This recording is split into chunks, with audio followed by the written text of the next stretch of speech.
സ്വാഗതം സുഹൃത്തുക്കളെ. ഞാനിന്നേ ഒരു അടിപൊളി കേരള സ്റ്റൈൽ നമ്മുടെ നാടൻ അരിപ്പായസം ഉണ്ടാക്കാൻ പോവാണേ.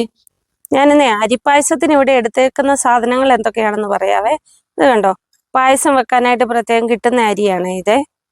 ചോറ് വെക്കുന്ന അരിയല്ല, അല്ലാത്ത പച്ചരി. ഉണക്ക മുന്തിരി, കശുവണ്ടി പരിപ്പ്, തേങ്ങാക്കൊത്ത്, പിന്നെ തേങ്ങയുടെ പാല്. ഇത് 2ാം പാലാ, ഇത് 1ാം പാലാ. ചുക്ക്, ജീരകം, ഏലക്ക. മെയിനായിട്ട് വേണ്ടിയ ഒരു സാധനം ഉണ്ട്, അത് പറഞ്ഞില്ല. ശർക്കര ഉണ്ടോ, ശർക്കര ഞാൻ ഉരുക്കി വെച്ചിരിക്കുകയാണേ. പിന്നെ ഇത് കണ്ടോ, പായസത്തിനകത്തിൽ ഇടാൻ വേണ്ടിയാണ് ഇത്. അരി ഇടാനുള്ള വെള്ളം ഇങ്ങനെ തിളച്ച് കൊണ്ടിരിക്കുവാണേ. അപ്പം നമുക്ക് അരിയും കൂടെ ഒന്ന് കഴുകിയെടുക്കാം. ഇന്ന് ഞങ്ങളെ കുക്കിങ്ങിൻ്റെ സെറ്റപ്പൊക്കെ ഇങ്ങോട്ടേക്ക് മാറ്റി. ഇന്നൊരു വെറൈറ്റി ആയിക്കോട്ടെ എന്ന് വിചാരിച്ചേ. നമുക്കേ അരി കഴുകിയത് ഇട്ട് കൊടുക്കാവേ. അരിക്കകത്തിലോട്ട് തേങ്ങയുടെ 2ാം പാൽ ഒഴിച്ചു കൊടുക്കാവേ. തേങ്ങാപ്പാലിനകത്തിൽ കിടന്ന് വേകുമ്പോൾ നല്ല ഒരു ടേസ്റ്റ് വരും. അരി വേകുമ്പോഴത്തേക്കേ നമുക്ക് അതിന് വേണ്ടിയ വറുത്തിടാനുള്ള സാധനങ്ങളെല്ലാം കൂടെ ഒന്ന് വറുത്തെടുക്കാവേ. അപ്പം ഉരുളി ചൂടായിട്ടുണ്ട്. ചൂടായ ഉരുളിയിലേക്ക് നെയ്യ് ഒഴിച്ചു കൊടുക്കാം. നമ്മുടെ വീട്ടിൽ തന്നെ നമ്മൾ തയ്യാറാക്കിയ നല്ല പശുവിൻ പാലിൽ നിന്നെടുത്ത നെയ്യാണേ. കണ്ടോ, നമ്മുടെ അരിയൊക്കെ ഇങ്ങനെ തിളച്ച് പൊങ്ങി വന്നിട്ടുണ്ട്. കണ്ടോ, തേങ്ങയുടെ 2ാം പാല് ബാക്കി ഇരിക്കുന്നതും കൂടെ ഒഴിച്ചു കൊടുക്കാവേ. ഇനി ഇതിനകത്തിൽ കിടന്ന് നന്നായിട്ട് വേവട്ടെ. ഇനി അടച്ചു വെക്കാവേ. നെയ്യൊക്കെ നന്നായിട്ട് ഉരുകിയിട്ടുണ്ടേ. അപ്പൊ തേങ്ങ നമുക്ക് കൊത്തി വെച്ചിരിക്കുന്നത് വറുത്ത് കോരിയെടുക്കാം. നെയ്ക്കകത്ത് കിടന്നേ തേങ്ങയൊക്കെ നന്നായിട്ട് മൂത്തു.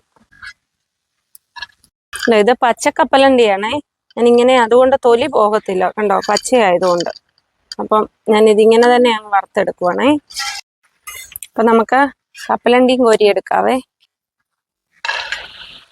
നമ്മുടെ അരിയൊക്കെ ഇങ്ങനെ തേങ്ങാപ്പാലിനകത്തിൽ കിടന്ന് വെന്തുകൊണ്ടിരിക്കുക. ഉണക്ക മുന്തിരി ഉണ്ടല്ലോ, അതും കൂടെ വറുത്തെടുക്കുക. ഇത് ഞാൻ കഴുകി വെച്ചേക്കുവാണേ, കാരണം ഇതിനകത്തിലെ ഈ പൊടി മണ്ണൊക്കെ കാണും. പായസം കുടിക്കുമ്പോഴേ നെയ്ക്കകത്തിൽ വറുത്ത തേങ്ങാക്കൊത്തും കപ്പലണ്ടി, പറങ്ങാണ്ടി, പിന്നെ കശുവണ്ടി, ഇതൊക്കെയാ നല്ല അതിൻ്റെ ടേസ്റ്റ്. ഇത് ചുട്ട് തല്ലി എടുത്തതായിരുന്നേ. പിന്നെ ജസ്റ്റ് ഒന്ന് നെയ്ക്കകത്തിലൊന്ന് ഇടുന്നെന്നുള്ളതേ ഉള്ളൂ. നമുക്ക് നമ്മുടെ അരി വെന്തോന്നൊന്ന് നോക്കാവേ. കണ്ടോ, തീയൊക്കെ ലോ ഫ്ലെയിമിലാക്കി വേണം ശർക്കരയൊക്കെ ഒഴിച്ചു കൊടുക്കാനേ, ഇല്ലെങ്കിലേ ദേഹത്തേക്ക് തെറിക്കും. കണ്ടോ, ഇതിപ്പം മുഴുവനും ഞാൻ ഒഴിക്കുന്നില്ല ശർക്കര, മധുരം നോക്കിയിട്ടേ ഒഴിക്കുന്നുള്ളൂ കേട്ടോ. 1 കിലോ ശർക്കര എടുത്തേക്കുന്ന, അത് ഉരുക്കി വെച്ചിരിക്കുന്നതാണ്. കണ്ടോ, നമ്മുടെ അരിയൊക്കെ നന്നായിട്ട് വെന്തിട്ടുണ്ട്. കണ്ടോ, ഈ പരുവം മതി. നമ്മൾ വറുത്ത് കോരിയ നെയ്ക്ക് അതിലേക്ക് നമ്മൾ ഉരുക്കി വെച്ചിരുന്ന ശർക്കര ഒഴിച്ചു കൊടുത്തു. അതിലേക്ക് നമ്മൾ വേവിച്ചെടുത്ത അരിയും കൂടെ ഒഴിച്ചു കൊടുത്തു. ഇനി ഈ മധുരത്തിനകത്തിൽ കിടന്ന്, ഈ ശർക്കരയ്ക്കകത്ത് കിടന്ന് നന്നായിട്ട് ഇതൊന്ന് വേവട്ടെ. ഇത് വെന്തൊന്ന് കുറുകി വരുകയും വേണമല്ലോ. മധുരവും കൂടെ നമുക്കൊന്ന് നോക്കിയിട്ട് വേണമെങ്കിൽ പിന്നെ ചേർത്ത് കൊടുത്താൽ മതി. കറുത്ത ശർക്കരയാണെങ്കിൽ നല്ല കളറ് കിട്ടുന്നേ പായസത്തിന്. അപ്പം ഈ ഇലയും കൂടെ ഇനി ഈ പായസത്തിനകത്തിൽ ഇട്ട് കൊടുക്കുക. ഇതിൻ്റെ അകത്തിലേയും കൂടെ ഇതിൻ്റെ സത്തും കൂടെ വെന്ത് ഇതിനകത്തിൽ ഇറങ്ങട്ടെ. എന്നിട്ട് പിന്നെ നമുക്കിത് പായസം തയ്യാറായി കഴിയുമ്പോഴത്തേക്കും നമുക്ക് ഈ ഇല ഇതിൽ നിന്ന് അങ്ങ് എടുത്ത് മാറ്റണം.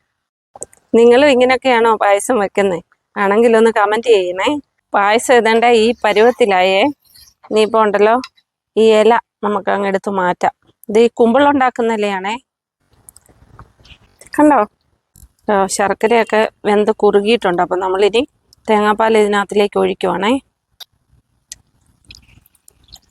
ഇത് ഇരുന്ന് കുറുകും വീണ്ടും. അപ്പോൾ ഇത് ഫുള്ളും അങ്ങ് ഒഴിച്ചു. എല്ലാവർക്കും ഇഷ്ടമല്ലേ അരിപ്പായസം? തേങ്ങയുടെ 1ാം പാല് നമ്മൾ ഒഴിച്ചില്ലേ, അത് നന്നായിട്ടൊന്ന് ചൂടായിട്ടുണ്ടേ.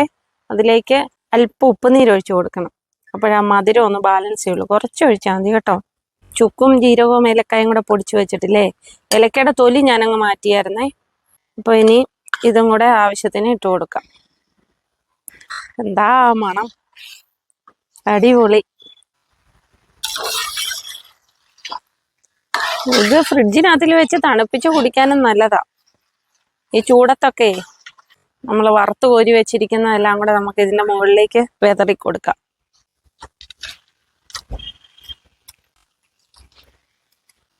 കണ്ടോ, ഇനി ഗ്യാസ് ഓഫ് ചെയ്യുവാണേ. തേങ്ങാപ്പാൽ നന്നായിട്ട് ചൂടായിട്ടുണ്ട്. കണ്ടോ, ഒരു തിള പോലെ ഇങ്ങനെ വന്നേക്കുന്നത്. ഇത്തിരി തിളക്കണ്ട, ഒന്നാം പാല് ചേർത്ത് കഴിഞ്ഞാൽ പിന്നെ എല്ലാവർക്കും അറിയാം. പിന്നെ ഞാനിങ്ങനെ പായസം ഉണ്ടാക്കിയപ്പം ഞാനൊന്ന് വീഡിയോ ആയിട്ട് എടുക്കുന്നതാ കേട്ടോ. ഇപ്പം കണ്ടോ, അടിപൊളിയല്ലേ. ഇനിയിപ്പോൾ ഇതൊന്ന് തണുത്തിട്ട്, ഇത്തിരി ഒന്ന് തണുത്തിട്ട് ടേസ്റ്റ് ചെയ്യാം. നമുക്ക് ഇനി ടേസ്റ്റ് ചെയ്യണ്ടേ. മധുരം ഇഷ്ടമുള്ള ആളിനെ കൊണ്ട് തന്നെ നിങ്ങൾ ടേസ്റ്റ് ചെയ്യിപ്പിച്ചേക്കാവേ.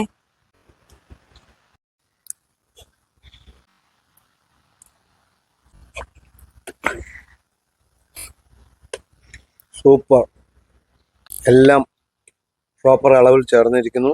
ആവശ്യത്തിന് മധുരം, എല്ലാം നന്നായിരിക്കും. എക്സലന്റ്.